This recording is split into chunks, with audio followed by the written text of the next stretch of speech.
तो समाचार के 6 ककारों में हम 3 ककार तो हेडलाइन में ही लिख देते हैं, क्या कब कहाँ। 3 ककार ये होते हैं, क्या कब कहाँ। आप अच्छी तरह से याद कर लीजिएगा, क्या कब कहाँ ये हेडलाइन में होता है, यानी इसको इंट्रो कहते हैं। उल्टा पिरामिड शैली, देखिए मैं बता रही हूँ, उल्टा पिरामिड शैली पहले वैसे कहते हैं कि सीधा पिरामिड शैली में 19वीं शताब्दी से हमारे यहाँ उल्टा पिरामिड शैली का चलन शुरू हुआ है, 19वीं शताब्दी से। और ये है हमारी उल्टा पिरामिड शैली।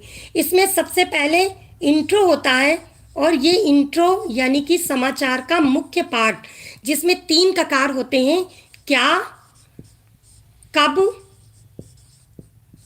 और कहाँ। ये 3 ककार इसमें लिखे जाते हैं। फिर मध्य भाग कहलाता है बॉडी। इसे मध्य भाग को ही कहते हैं, मध्य भाग को कहते हैं, जिसे बॉडी कहते हैं। ठीक, मध्य भाग बॉडी कहते हैं। और तीसरा होता है समापन। समापन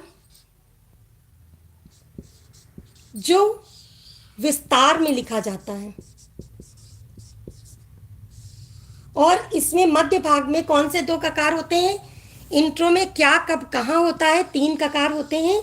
और कौन किसको, कौन किसको, ये 2 ककार इस मध्य भाग में ऐड किए जाते हैं।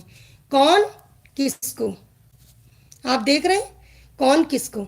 और इसके बाद दिखाई दे रहा होगा आपको, और उसके बाद विस्तार में कैसे।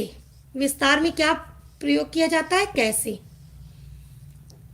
तो आपको ये समझ में आ गई होगी बात कि समाचार लेखन में 6 ककारों का मुख्य प्रयोग होता है, जिसमें बॉडी बीच के हिस्से को कहते हैं, इंट्रो मुख्य भाग को कहते हैं, जिसमें मुखड़ा होता है।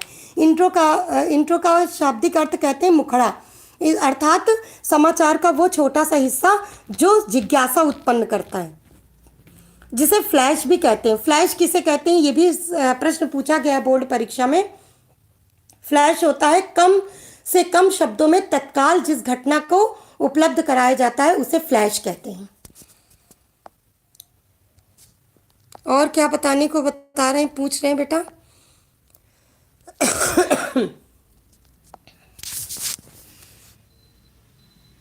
बॉडी क्या होती है, शायद आपको पता चल गया होगा।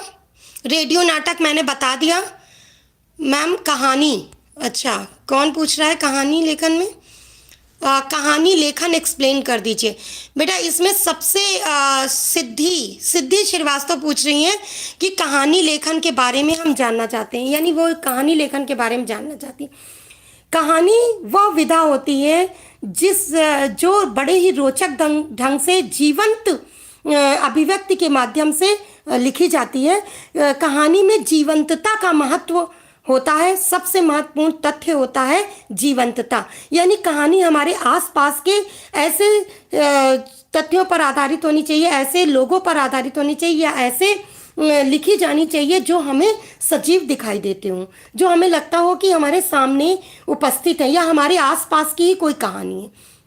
आपको एक उदाहरण देकर हम समझा दें, जैसे प्रेमचंद जी के बहुत सारे आप कहानी पढ़े होंगे, और वो सब लगता है हमारे आसपास के ही वातावरण से रिलेट करते हैं, आसपास के ही पात्र हैं हमारे।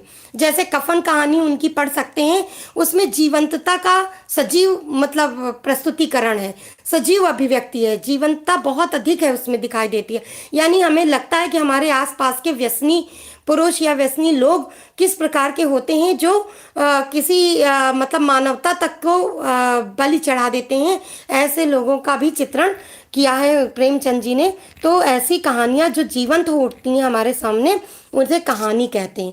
और कहानी लिखना हर व्यक्ति के लिए बहुत आसान होता है, तो हर व्यक्ति कहानी लिख सकता है। कहानी लेखन बहुत ही रोचक, मनोरंजक और ज्ञानवर्धक होता है। कहानी कोई भी लिख सकता है, क्योंकि सभी के जीवन में कोई ना कोई घटना ऐसी घटित होती है जो अविस्मरणीय होती है, और लोग उसको लिख सकते हैं। बेटा और क्या पूछना है?